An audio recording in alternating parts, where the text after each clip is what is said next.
Action. Welcome back, ladies and gentlemen, to game number 2. This is the SEA League, your second semifinal. The winner of this best out of 3 will move on to play Orange in the grand finals. But currently, it is Zenith with an expected 1-0 lead. First departure, that being said, does have the potential to take down Zenith. I'm LD of Beyond the Summit, and I'm here joined today by Misery of LGD International. Misery, game 1 was a bit one-sided, but hopefully this game 2 is going to be a little more back and forth. Yeah, let's hope so. 5 seconds remaining. What do you think about the draft so far? We saw first pick Mag, first departure, known for their split pushing. I thought maybe they'd go for Coddle PL, but they opt for the Rubik and the TA. I think it's looking decent for both teams. I mean, it's hard to sell already. I think TA is a really good pickup when both Darkseer and Bad Rider are banned out, because there are no heroes that really removes the refraction apart from those two fast enough, so TA gets stronger if those two are out. But yeah, it'll be easier. It'll be more significant when the first phase is done. Oh, typical Zenith, picking up the profit, and I'm a little surprised they did not. Oh, first departure, they picked the Naga. Now this is interesting for a couple of reasons. First of all, Zenith has been known to go for Tinker, and I imagine first departure is going to have their eyes on banning that. They love their Tinker Profit combo. They also love the Naga Siren. That's how the Ice Ice Ice plays, although he has been playing off lane as of late, and normally if he gets the Naga, he does get the safe lane farm. Zenith is normally a team that wins by split pushing, and to some extent, from what I've heard, although I haven't seen them that much, so too is first departure. And we do have some split pushers already in the pool. Keeper already picked up. Keeper the Light Prophet and Naga potentially. First departure, they go for quite an early Naga pick. So they deny it to Ice Ice Ice, but it's a hero that you can normally pick up later on if you want. Wow, Spectre ban. Yeah. They're very worried about this global strategy and the mobile heroes around the map. Yeah, I guess they look at that Furion and then see, okay, they must have a plan with that Furion. And I think that is what Zenith had to play. There is still a lifestealer in the pool, and that's something that can be annoying with Prophet, Keeper. I mean, then you basically have a full global lineup. Or close to it, anyway. But it's a little gimmicky. Let's see what they go for. They pick up the Sand King. So that'll be one of their supports. Interesting to see. And I was mentioning Ice Ice Ice's Naga, but he has been playing the Mag, so most likely that'll be his hero. And I have no idea what Yamate is playing yet. I guess that's the one big question. It could even be 10 seconds remaining. Potentially, I guess what do you think? Prophet's probably in the jungle or off lane and Mag's mid. Then a Triley with the Sand King Codal. I don't think the Furion is going to be jungle. I think that's really weak, but it might be. But I think the best way of running Furion is either solo safe laning him or solo off laning him. It can work with solo mid too, but jungle is, in my opinion, out of question. Let's see if Zenith goes for it. Yeah. now that you say that, they probably will. Yeah, I mean, they probably will. You know, if you jungle Furion, it just invites you. Like, you just invite the enemy to, hey, come to our jungle and fuck with us, you know. That's basically what you're saying if you jungle Furion. It is going to be rather dangerous for that Prophet. If he's got to sit at his tower. If he ever leaves it, there's so many ways to kill him and catch him. And they do go for the Lifestealer. First departure does. And I guess it's a support Naga. A support Naga, huh? The Pinoy teams like to run this a lot. It's normally just a really good setup stun for them, and they offensive tri-lane it.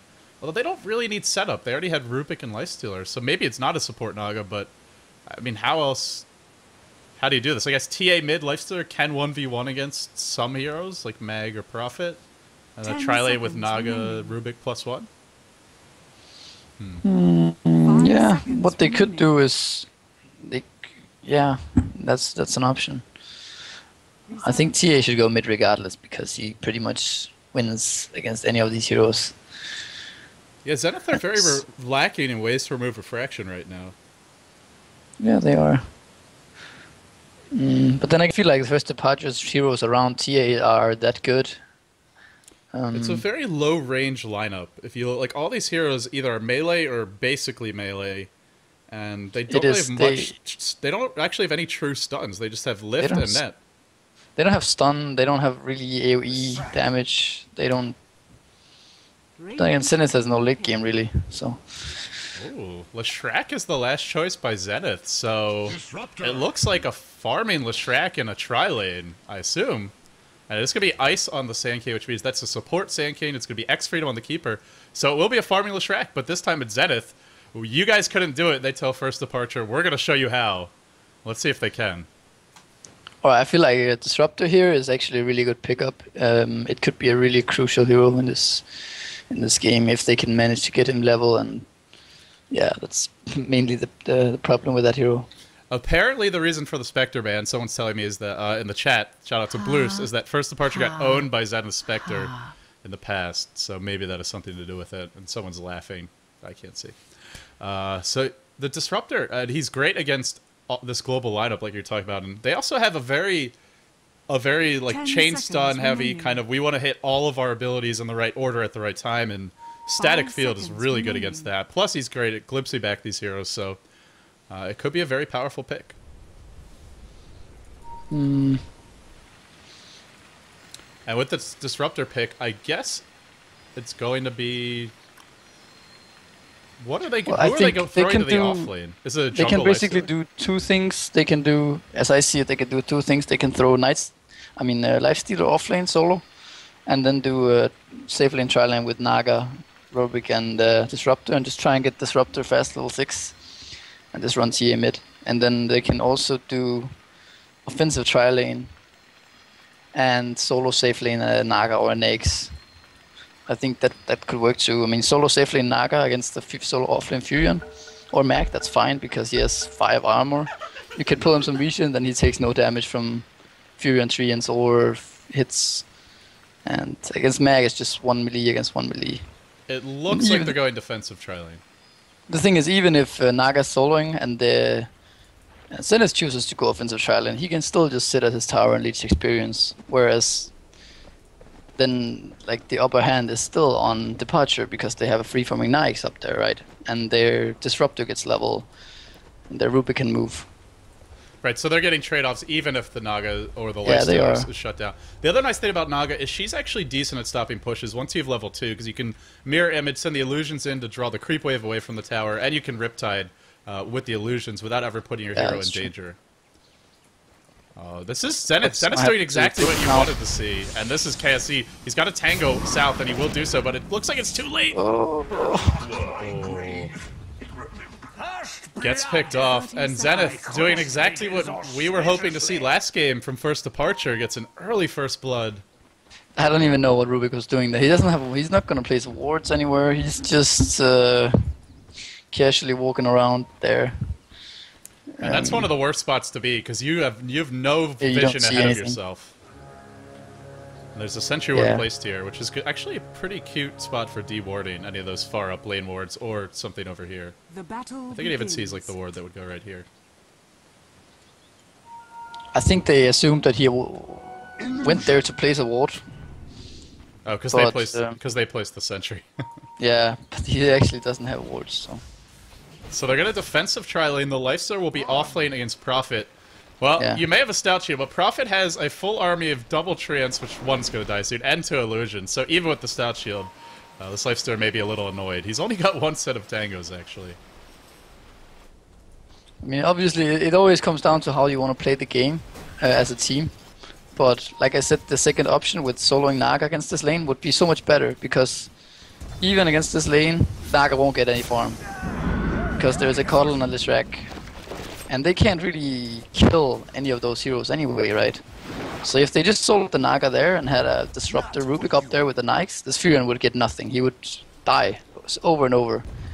And Nyx would freeform, Disruptor would get level, Rubik would be able to move mid and also get level, check runes, stuff like this. And they wouldn't be able to get that much out of it. Bottom. And something that's worth mentioning as well is when you're offensive tri-laning as the Radiant, you can also pull. You can pull the enemy big cat. That's true. So it's not even necessarily going to hurt you that much when it comes to farm. Or levels. Yeah, but the thing is, if you were up here with the 3 heroes, this Furion would sit at his tower and maybe try and pull some creeps back or something stupid. And you would just push the wave in and dive him. And he would have Streams level 1. He would die over and over, basically. Wouldn't come to the lane. TA is our lead farmer, and this is a matchup that TA should be able to dominate, at least make sure she gets tons of farm, even if she doesn't stop the Mag, who can bottle Crow. And so far, WKZ doing well in his lane, and there will be some potential for him to rotate around and set up kills around the map. Thinking actually has to be careful now. He's really in a bad position. Now he gets... Oh, they stack the stuns. I don't know. It actually won't matter because he doesn't have anything. One more auto attack. Down he goes. Very... You know, what he did was actually pretty nice, you know. He just stood there and blocked the spawn. Yeah. But he just, you know, manually blocked the spawn with himself. Normally you want to do this with backup, though. He could have done it and just ran away, like... Or just, like, made them come there and then run away and maybe not do it, but... Right. Well, he did get the block off. It was still smart play, but he just got a bit out of position. Well, and they're defensive tri-laning with heroes that need a lot of levels. Disruptor is very level dependent. Obviously, Rubik is. You want to get spell stealed. Even Naga, and they're not pulling right now at all. They're all forced to sit in the lane to protect the Naga. Rubik, good job there disrupting the aggression, but Naga is not really farming. Only 5 CS. Lifestealer at 8 and 2, getting out farmed as well, and he's first to Furious Salve. Started with that Quelling Blade Stout Shield, but I think the early Illusion Rune really hurt him. Yeah, that matters a lot. But he went for Quelling Blade and Stout Shield, level 1 or what? Yeah, Quelling Blade Stout Shield and one set of also a tangos. mistake. Yeah, that's a big mistake as well. If you went for like Stout Shield, double Tango and Flask, Q and wouldn't be able to do anything. Look at this Prophet. He's diving the tier 2 with 3 hits. Oh my goodness. That's normally not something you see a whole lot of. In comes Yamate on his classic Formula Shrek. There's the Split Earth. Only hits the Naga though. Now a nice kinetic field. Trapping Yamate under the tower. The Burst Strike to fall. The Illuminate cleans him up. And the supports are on the run. KSC is surrounded. Look at the Edict damage. Only level 2. Prophet's going to join the fight. I actually hear him TPing, but he's canceling his TP. Yamate with the double kill. This is one of Yamate's signature heroes. We haven't seen it in a while, so it's a nice throwback for them. And first departure, not doing well in the tri-lane again. The TA is doing well mid, but the Mag's still getting a lot of farming levels. Yeah, I think they're you know, they just expected this safe lane Dota, so we can pick Rubik, Disruptor, and Naga, throw it safe lane, and then just have free farm on 3 heroes. But you know, if the enemy team is smart, they look at the heroes and say, okay, Rubik, Disruptor, Naga. They have nothing, no damage, they have no real disable, they don't have anything. We can just go offensive tri-lane with our Cuddle Shrek +1, and we will win the lane. And it only gets easier from here, because Sankeet's got boots, and Disruptor does not, and there we go. This is an Illuminate, and it's done. And Naga has 7 CS, right? He would probably have more if he was soloing against tri-lane, honestly. Yeah, he'd have a higher level Riptide, that's for sure, because he's in the safe lane, and on the dire side, you can't really stop the lane from going into the tower, because there's nowhere to pull. Yeah, maybe he would have been pulled Pullman Shield, and I mean, he could have bought a Pullman Shield, and he could have been pulled double region. So he would have had an easier time sitting down there. Mag is level 6, Prophet about to hit level 6, and then we're going to see the potential for them to... Also, we haven't... One thing that Zen does have going for them, the one really... Oh, Rubik. Not again! No, KSC! Don't die! He's gonna die. Boy, Zenith just being handed these kills on a platter. And... but we haven't even really seen the full power of their lineup, with the Prophet TPing in to push towers, with the Mag showing up to join the fights, and he's getting close to... Well, he's got his Arcane Boots now. But they have a strong mid-game 5-man lineup. We haven't even seen it fully develop yet. No, we haven't. There's basically just the laning phase still that's being lost. I don't really know. I feel like it's gonna be hard for them to actually come back in this game. They made some stuff like this Nikes buying Quelling Blade, Stout Shields, Tangos. You know, it loses your lane already there. You know, that's just really unfortunate. So instead you should buy more regen, right? Like an extra way more regen, Tangos. for sure, yeah. He doesn't need a Quelling Blade for anything. He's Nikes, he has like 65 damage level 1 or some shit, and Feast. He doesn't need any Quelling Blade. Yeah, and he's got a very good attack animation too, as yeah, most melee heroes. Aside from Dragon Knight, I guess. He's got an awful one. Oh, here comes the... And the pressure is just not going to stop. They've actually even done a lane swap. TA comes bottom. She does have phase boots, and you... The thing is, though, the one thing they do have to do with Refraction, which I don't know if Leshrac was picked when we talked about this, they have Edict. So this TA could easily die if she gets caught by Burrow Strike, even with Refraction. Yeah, for sure. I feel like, though, that they can't... They have to go around, you know? They have to get Cuddle on Leshrac from behind or from the left side or something. I mean, from the top side. Because if they just sit on the lane like this, the Cuddle will just spam them away. And the Sand King will just interrupt with stun and Leshrac follow up. So their position is really useless right now, as I see it. The Rubik and Disruptor are not doing anything. Would you even go and... I guess it's not really safe to mid-pull unless you see the supports. It's kind of limited what they can do at this point. You say you're saying like smoke and go it's actually... It's still okay, you know, they can... There's just no point for those two sitting bottom anymore. They could even have a solo Naga or a solo Nyx down there, and then they could rotate top on the Furion. Try and make something happen on the other lanes, even on Mag mid. This is the same Furion who we just saw diving the tier 2 top. Exactly. He's really fragile up there. And speaking of that Furion, he's going to have his Midas pretty soon. They've already gotten the tier 1 bottom. The lane's going to push up. Look at all the wards by Zenith, and they're even pulling the Radiant pull camp, although TAs wants to steal it. Rubik's going to with the Fade Bolt because he gets stunned by the Centaur. The tier 1 falls mid, and now it gets really hard to farm. Yeah. This has that same... Maybe your bad luck misery. This has that same aura of inevitability about it. This game. Yeah, the game is basically... It's almost the same game as before. Yeah, different heroes, different... It's so hard for them to come back now. Maybe they can get a pick off with that TA bottom now. No, not even going to try for it. They don't have any vision past this jungle area. They are going to spot the Sand King coming in. Here comes Prophet as well. There's a Sprout. He has one Tango. He's not tangoing his way out just yet. He tried to go for the Glimpse back. Now he gets caught by the Burrow Strike, and he will be brought down. The Split Earth, not actually really relevant there. Lifestealer comes in. He's Raid. Oh, Rubik throws the Leshrac back into himself. I thought the Edict damage might actually bring him down, but it wasn't enough. Now the Sand King. Burrow Strike onto TA. TA will drop as well. The Refraction was 5 seconds off cooldown. Nowhere near it. Lifestealer up to level 8. It does have Power Treads. Not really that good for chasing in these engagements. Phase Boots would be much better for that. And he's going to have Open Wound soon. He's also got Infest. He could maybe kill the Sand King with it. Is he going to go for an auto attack and Infest? Nothing yet. Now he runs. Prophet's here again. Now he infests. Unfortunately, it's not a deniable creep. But this creep will be deniable very soon. This is going to be funny. Nope, nice timing there. Nope, he didn't rage in time. Now he's going to die. Oh, maybe not. Maybe not. He's just going to live the Scout Shield, I think, saved him there. Prophet trying to TV out. The Sand King dies while he's in Sandstorm. I believe that was a splash kill, actually. Wow. That was nice. So, some sloppy play by Zenith. First Puncher do get on the board, but still the farm mounts and Prophet's Midas is up now. Naga getting closer to level 6. Well, what do you make of that fight?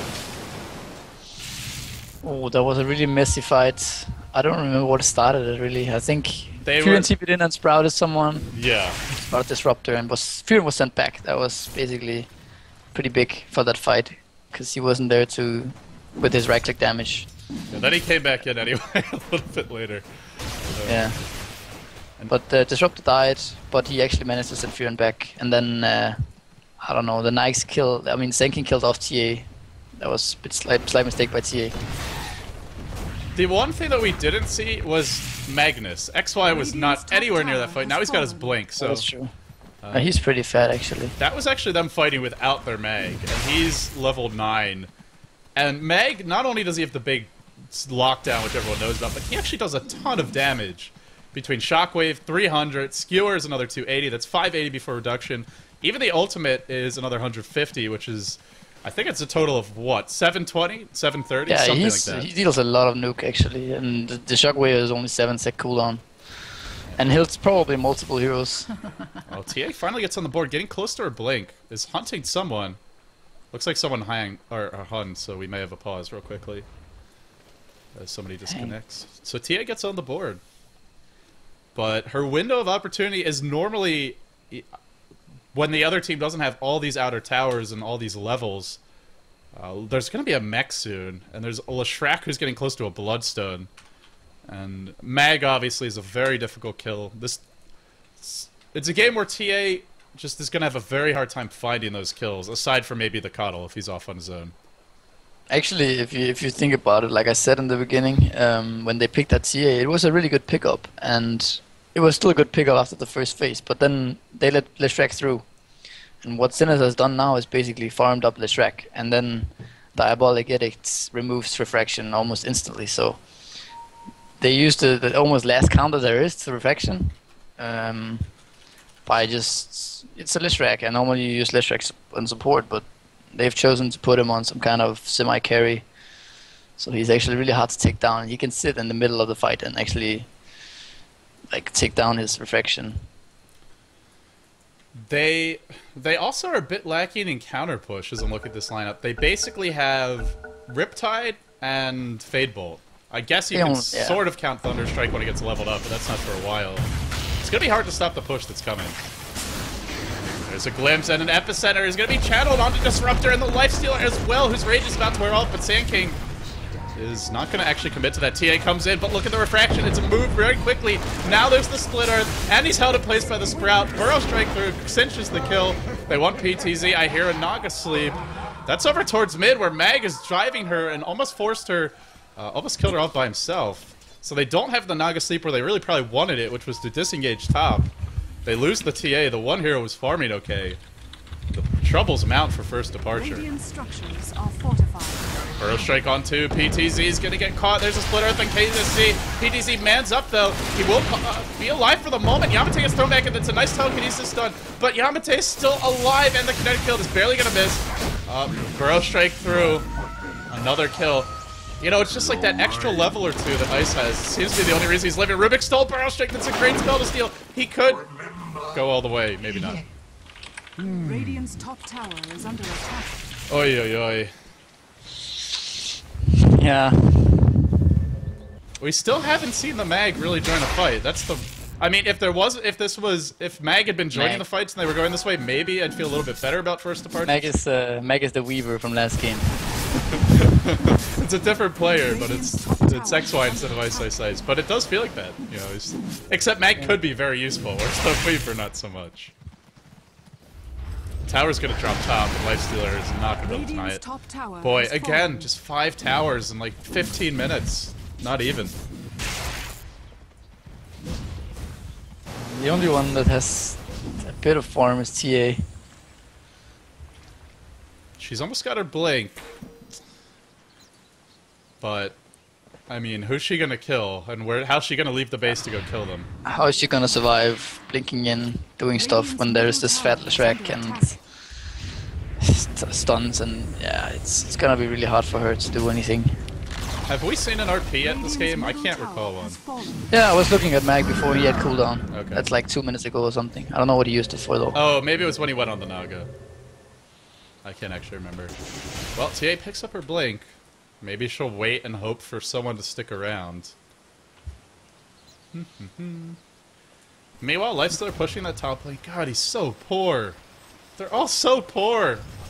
I know. It's really strange. I mean, it's... Actually, it's not so strange, but it's still... 14 minutes. You rarely... They shouldn't be this poor. You rarely see a... Oh, nice glimpse away on the May. You rarely see a team that's this poor. I mean, even when they're losing, there's normally someone who's got farm. Yeah. It's basically... They're also really, really poor in comparison to Zenith's heroes like Leshrac, Bloodstone, Shreds, Furion, also really fat, Mag is really fat. I just looked at the net worth. Disruptor's only 900 gold. This poor Disruptor doesn't even have 4 digits to his name. And the Rubik as well, so the 4 and the 5.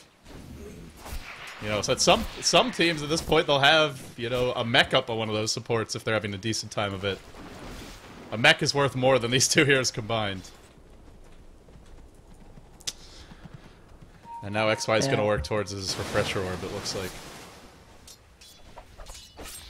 Boy, misery. I blame you for these games. You blame me for these games? Yes. Shit. You give us such good ones in the G League, but I guess you've used up all the good stuff. This is what we're left with. This is the semifinal, right? Yeah, this is the semifinal. And actually, most of the games of this tournament have been pretty good until today. We've had a couple of more one-sided affairs. I feel like Zenith and Orange just taking the games a bit more seriously, and their opponents maybe getting a little nervous. But yeah, it's the semifinals. The winner of this, which looks to be Zenith, is going to go play Orange tomorrow. All right.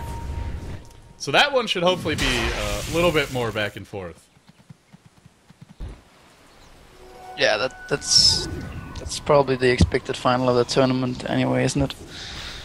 At least the two favorite teams. Yeah, because MEFC is not a 5-man team right now, as Ohio and Matt both left the team. We're gonna go on ice top lane. Meanwhile, Roche is being done. That's trouble, and when you can't even kill off the support Sand King, that's not a good sign. Look at that Leshrac. He hurts. The Yama Shrek. I gotta say, it's good to see Yamate and some of his classic heroes. Like the Leshrac, the Shadow Fiend, of course, which many people in the Asian scene, the fans, would call him the Y God from a Shadow Fiend play. It's good to see him playing some of the classics again. So I'm curious, how do you feel about the relative strength of, like, say, a team like Orange or Zenith? Maybe not compared to, like, the top Chinese teams, but more of, like, the mid-tier ones. I don't know. I'm not talking about, like this. The individual skill level is maybe close to the same, but I feel like the whole level of strategy and the way teams understand the game is just more complex from the Chinese teams in every level of, like, any of the Chinese teams have better strategies and more complex play than, like, the way the C teams and the European teams play are more predictable and, like, not coordinated, or they don't have a plan with their game. Well, how have you guys, and how do Chinese teams go from, because obviously you don't start with it, you have to build up to that, so, I mean, is it just living in a team house and playing a lot together? Is there anything else that goes into it? I think it's mainly just practicing against Chinese teams. It helps a lot if you're... Oh boy, that's a 3-hero RP! And the Static Storm is going to be there, but it was such a good RP skewer. Are they actually going to turn this fight around? They may kill the Prophets. They're winning the fight. Wow, they are ready to fight. That was a big dive. The Illuminate was... Static Storm was really good. Yeah, nice defense. It is hard to go high ground against this first departure lineup with Static Storm and also with the Naga Sleep. Yet it's still a 20k gold lead. And a 10k experience lead. 20k gold. Yeah, that's a lot. At 18 minutes. Yeah, I guess it's more like 18k, but still close. Yeah. But so you feel like it's just the quality of the competition more than even... obviously practice is important, but you have to play against the right teams. Because I know that's what a lot of people feel about StarCraft too. Like, the reason the Koreans are better isn't, you know, genetic superiority or something in the water, but it's not even just how much they play, it's who they play against. Yeah, I think it's basically like this, you know. We came to China and we started playing. And we started playing as some 5 guys. You know, we had high expectations in the long run, you know, so we were all really serious about it, but we still just played, you know, like we were playing matchmaking in the beginning. And then you just lose. Like, we got super stomped several times. Even in matchmaking? No, not in matchmaking. Okay. It was in scrims. And you just realize eventually that you just need to get to another level of play and understanding of the game. Otherwise, you will just lose. You really need everything really matters. Every small detail, the laning and everything. So you basically have to become more meticulous in your play. Yeah, you need. There's no mistakes allowed. There's the lanes and everything needs to be thought out. If it's not thought out, then you probably will lose. That's what you need to realize when you play these Chinese teams. So if you had any advice, I guess, to sort of aspiring teams who look at LG and say, hey, you know, if a Western team, if a group of Western players can go to China and play like that, you know, I want to play like that as well. Is it basically just really become like look deeply at every little detail? Well, obviously, it's also about you also need to be 5 good players that can work together as a team. Because I mean, you are playing against probably the best teams in the world, so it's not that simple. But I mean, I'm just talking about compared to European Dota, where I'm coming from. You know, it's just like you don't think about all these things that we have thought about the last 3 months in Europe ever. Heck, it doesn't get to that because you don't get stomped that hard in Europe. You can. It's really hard to explain. I mean, how long have you been playing competitive Dota at this point? Like 4 or 5 years? Something like that, yeah. And so are you basically saying like you feel like you sort of knew nothing in a sense, or you didn't know nearly as much as you thought you did before you went there? No, I've been to China several times, so I knew how I've always known how it works since I went there like the first time. Basically, they have always been ahead in terms of discipline and strategies and like patience in the game. But I've never been there. Consistently, and last year I was there with EG2, and you could also feel that we got so much better from playing there. But this time I feel like we have really went to the next level kind of thing. We have spent a lot of time on it, like for real. Maybe not as much time as we could have, because we have also been a bit lazy, but since we live there and stuff like that, then... I'd hate to see what you guys could do when you're not lazy. So who's the laziest player on the team? Like, that's we're gonna have a big fight breaking out. I don't know. I think it's probably me actually. But see, that's funny because you're the micro player. You're the one who's playing Chen and Enchantress and stuff. So you've got to work harder than everybody else, in a sense. Whoa! He caught them with the skewer before the glimpse. Oh wow, that's silly. This Leshrac is just doing so much freaking damage. I don't think I've ever seen that. I hear it comes back when it was mid-skewer and they went anyway.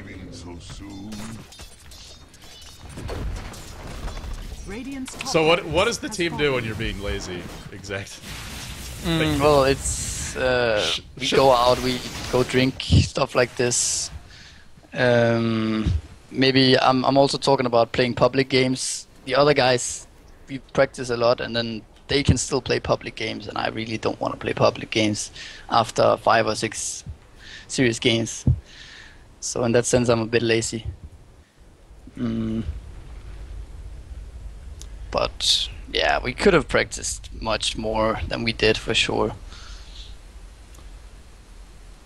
Do you know, I'm actually curious, do you guys know what you're competing in after the G League, or what else is sort of on the docket for you? Actually, I have no idea. I have no idea. There was some online tournament we were invited to and were to play in, but since because of the like Chinese Spring Festival and stuff like that, then we couldn't make it.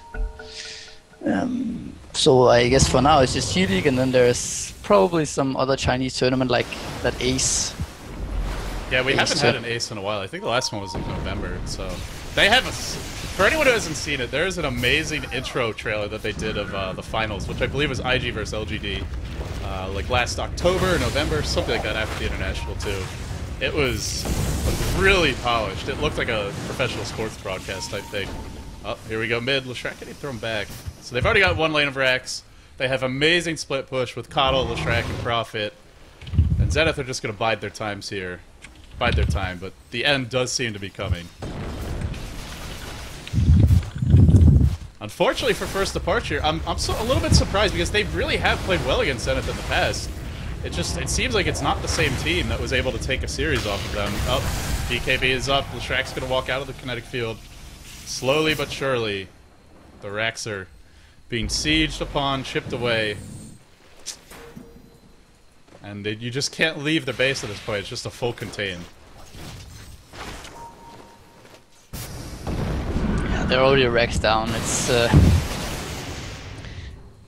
24 seems really hard for them to do anything, basically.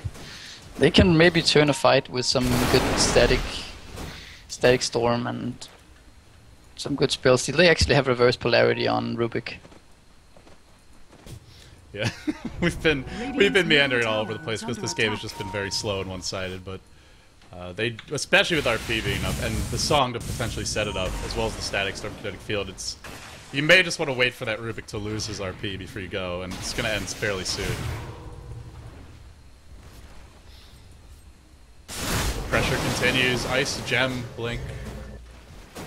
You can't even leave your base too far. I mean, the farthest they can really go is the lifesteal, like here on the top lane. Yeah, Nice could probably do it. Since he has rage. Yeah, and if he really gets into trouble, he can infest the creep.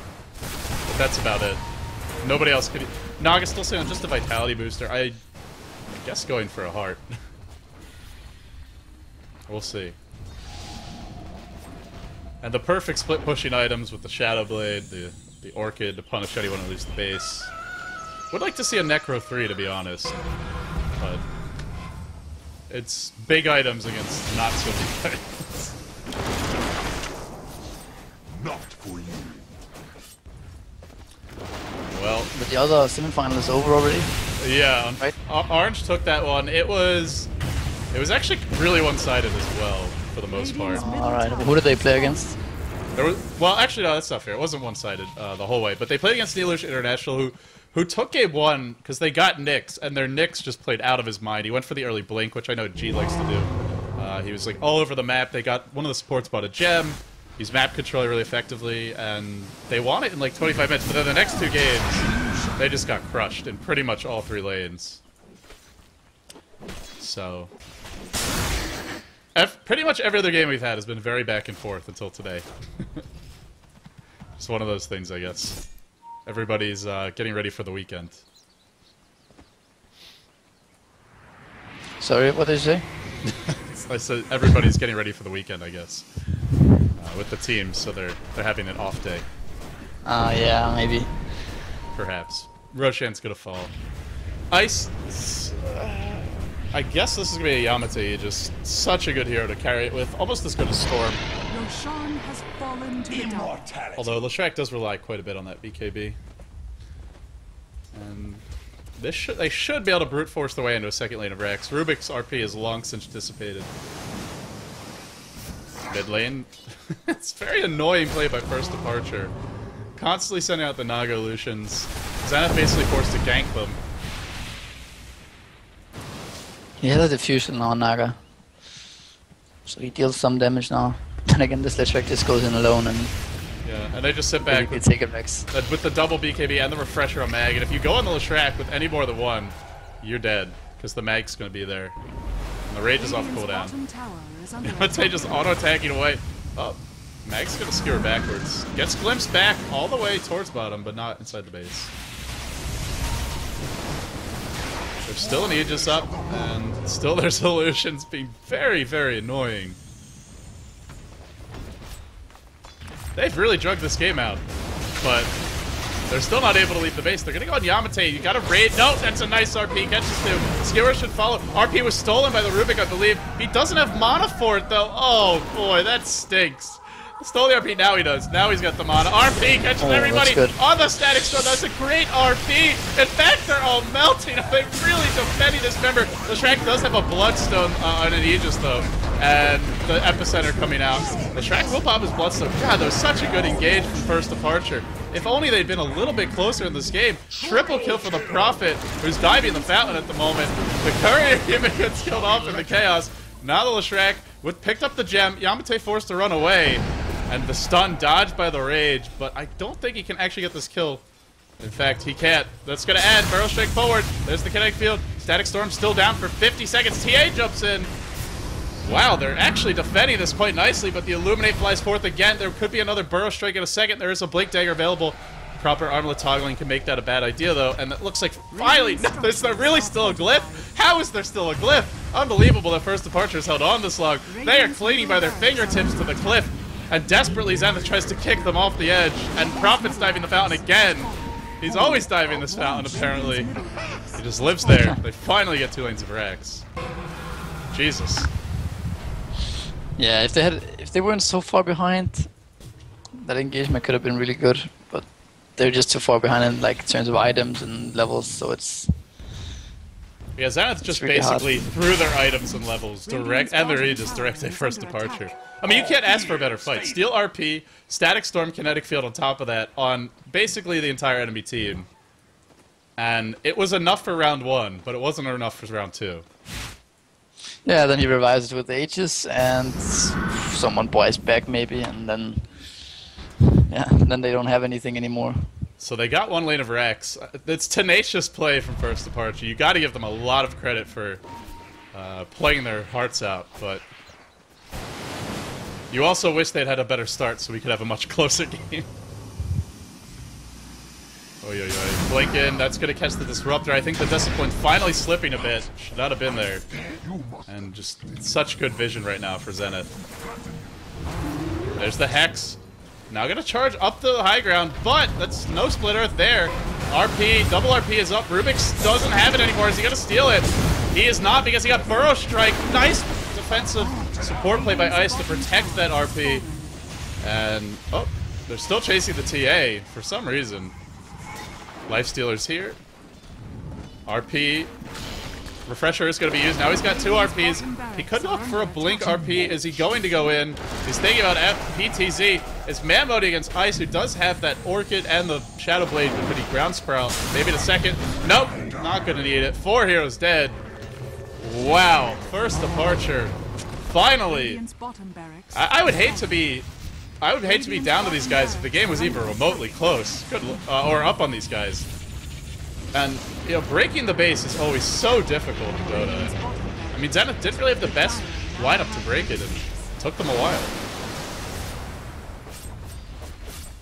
Yeah, well, I think they still played really safe this game. Went for like, I think 2 Aegises. Radiant's middle tower is under attack. 2 Aegises, and, you know, getting like every little core item you could ever want. GG's come out for both teams, so it is going to be the Zenith vs. Arch Finals.